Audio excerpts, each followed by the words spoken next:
them and told them that the music was supporting the guerrillas in the bush. And they detained me. But I know it's always good over evil. They released me in the end. That was victory for me.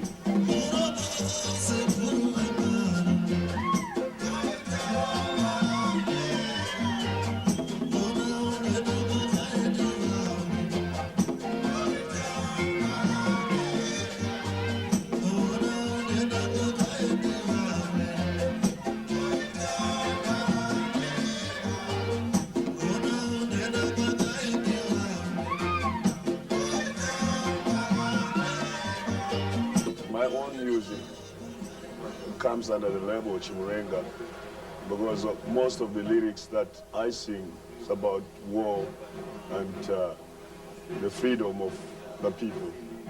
Chimurenga means war. Yeah, it's not just mere war, it's war for justice. I'd heard that that also means Music of the Lion and that you had named your record label, your new record label, after it.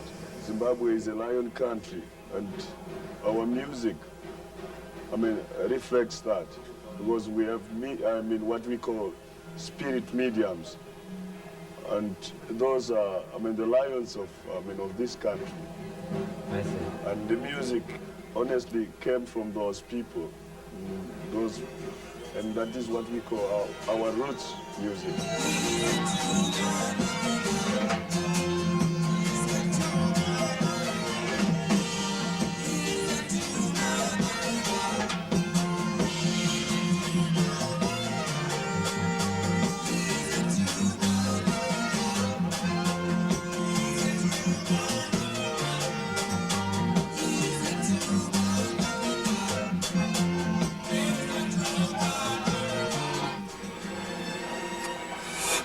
I've got to admit one thing, though.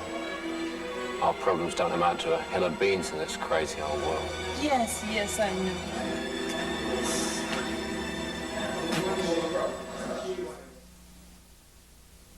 Well, so far in the TV program you've seen lions and tigers and bears, oh my, and all kinds of sights and sounds, but you may be asking yourself, where in the blue blazes is that refugee concert that was supposed to be happening, let alone a tour?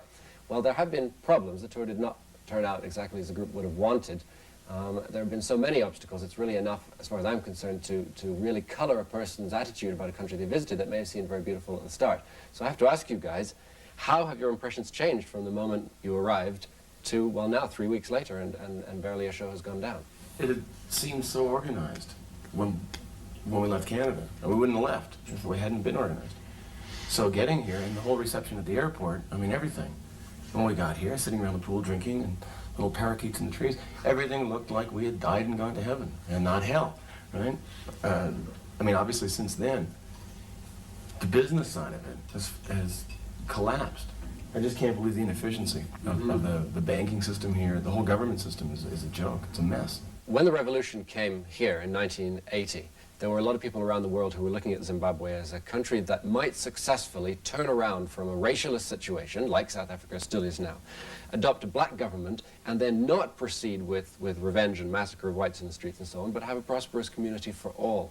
Have you found that there's an underlying racialism going in either direction, as it turns out now, in the organizing of this tour, in the promotion of it? It's reared its ugly head a number of times. I think that there are people, white people within the society, that have gone out of their way to sabotage these promoters because they happen to be black. On the other hand, I think that if a white promoter had tried to do it, there would have been no way on earth he would have been granted the foreign reserve allocations, because he was white and because the Reserve Bank of Zimbabwe is controlled by the black hierarchy. A white band like Refugee, and musically, extremely white. Yeah, musically we're very white. And you have a black promoter here saying, we want you to come over and play for blacks, right? That was to me, that was the exciting thing. I wanted something new for us. I wanted to do a concert in front of 10 or 15,000 blacks, and then see it happen. The rock and roll will break down the barriers, and we'll learn a response from the blacks. They'll learn a feel from us, and there won't be any black or white. It'll just be a hell of a party, just rock and roll. So you get black promoters bringing in a white band, and you got a white guy here who doesn't like the blacks because he's a Rhodesian, not a Zimbabwean, right?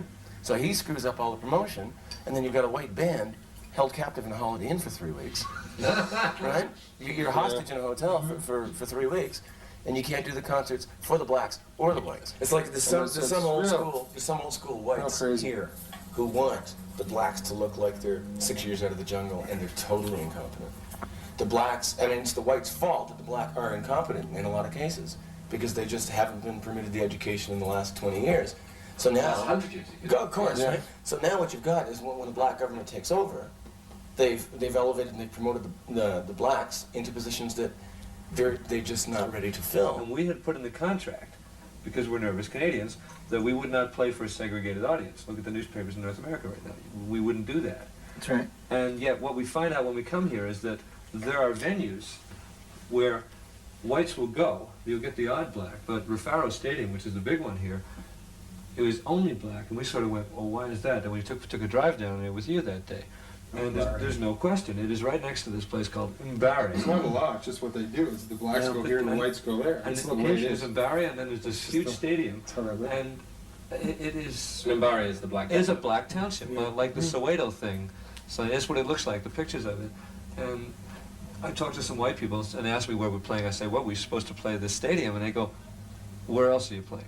And I go, "Well, I hope we're going to play somewhere else." You know? And they say, "Well, we wouldn't go there." I say, "Why?" And they looked at me as if, "What do you mean, why?" Because it's black. I've got to tell you, generally I keep reasonable control over my emotions, and I can't remember the last time I threw a phone across the room. But I mean the frustration in just trying to do things that we take for granted, like making a phone call when you need to reach somebody urgently, and you have to dial 30 times to get through to the television network because they only have one phone line. And it's just, it's beyond the ability to explain how frustrating it can be. Slow down, man. Plenty of time. Problems. But while refugee may have been down, they certainly were not out.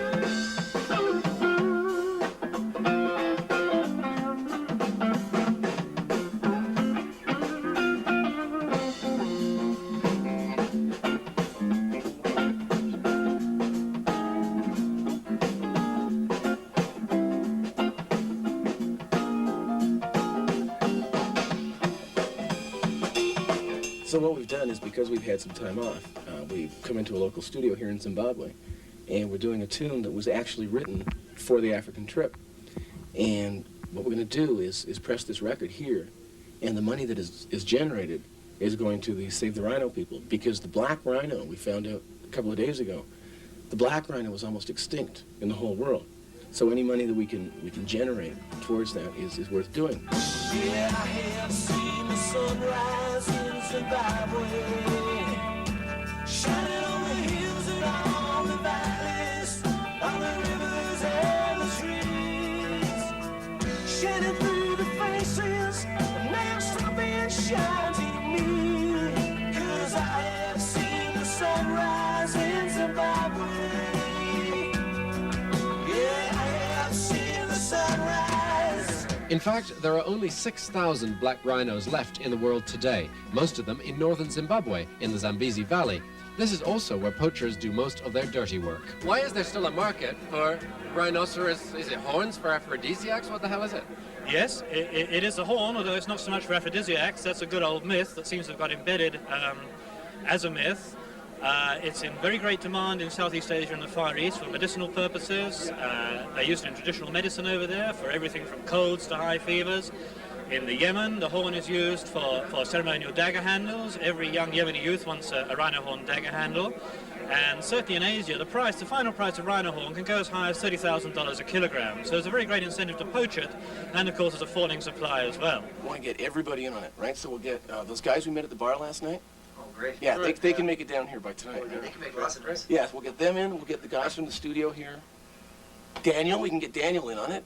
You can sing. Great idea, Dan. No, seriously.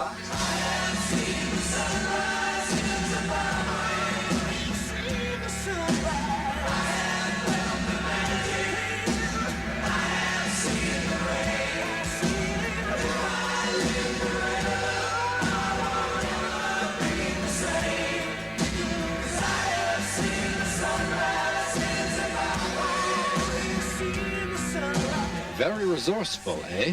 And even better, Refugee scored a video session for the benefit song with Zimbabwe's government-run TV station, ZBC.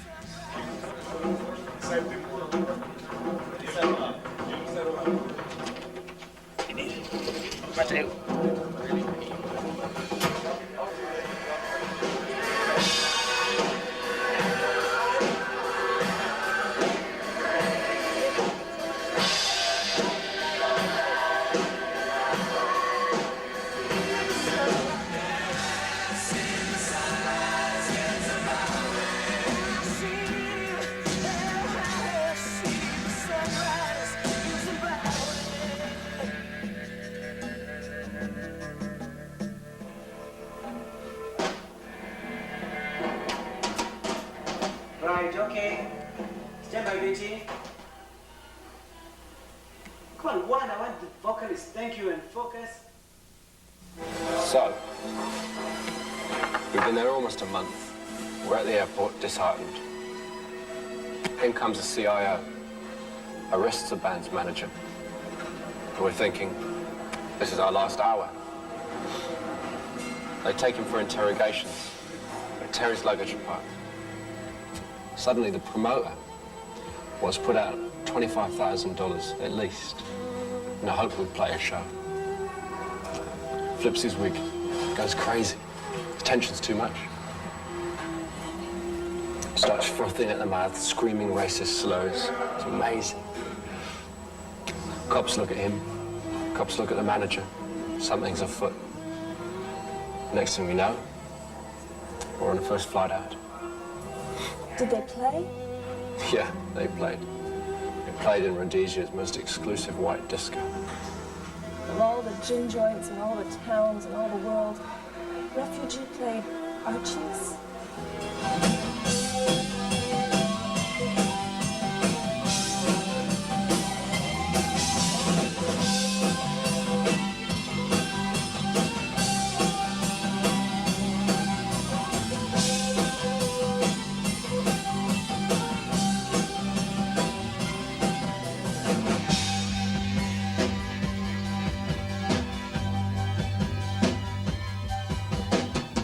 Use Al is a problem. He wouldn't be what he was supposed to be. And so they locked him up into the system. Yeah, they threw away the key. And still he kept round coming on, even when he's under attack. And he never ever thought about turning around. He never thought about turning back. He's an exile in the dark. They were good. I liked them. The guitarists especially. I dig to see guitarists. I've seen people like Blackmore and Clapton and that. This guitarist is quite good. Flames coming off the end of his fingernails and all the rest. I guess the only groups that have been here before, what, UB40, Bob Marley, and anybody else at all? I didn't see any. We've been deprived of it here. I thought it was bloody amazing, it was. Standing up on those chairs, all I could see was arms waving about and things like that. I thought it was really amazing. I feel this place is for whites only, as far as I am concerned, because I've been thrown away from the stage simply because it's not a.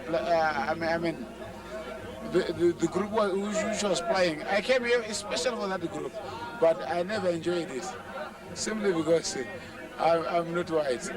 You know, I'm white in color. I never knew that kind of a situation is still prevailing in this country.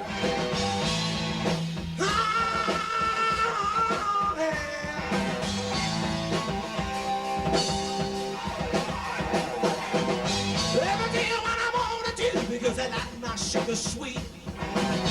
Trouble juice, making I eat my cup of tea. Everybody's neath the trees like pigeons on a limb. Which when the Eskimo gets here, all the pigeons gonna run to him, singing, come on with that, come on with it. You'll not see nothing like the mighty twin. Refugee played Archipelagos for one basic reason. It was the only club in Zimbabwe equipped to handle a rock show. But with the help of friends the band had made in the course of their stay, enough stuff was hauled together in the 11th hour to hit the stage at the Queen's Hotel and do, even if only once, what they had set out to do.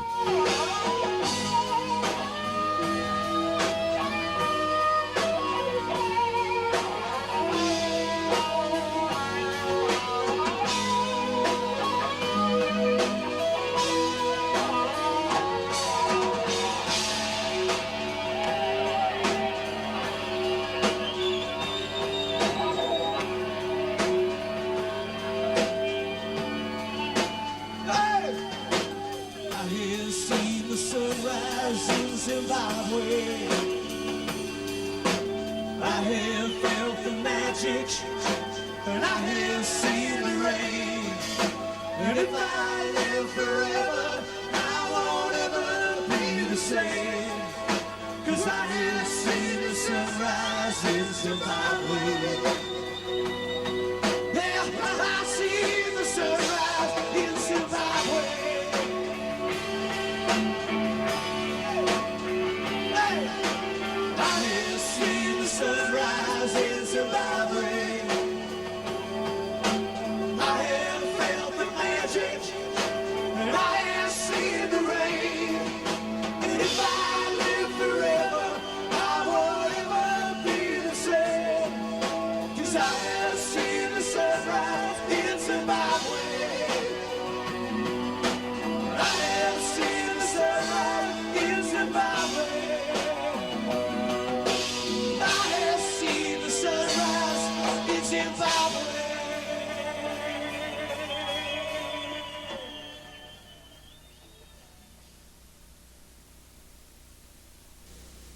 Is Zimbabwe a favorite place for rock and roll groups to tour? No, they haven't had a rock concert before. 'Cause I have seen the sunrise in Zimbabwe. Dr. Livingston, I presume. So I was always protesting through my music. It's music that was sung in the mind.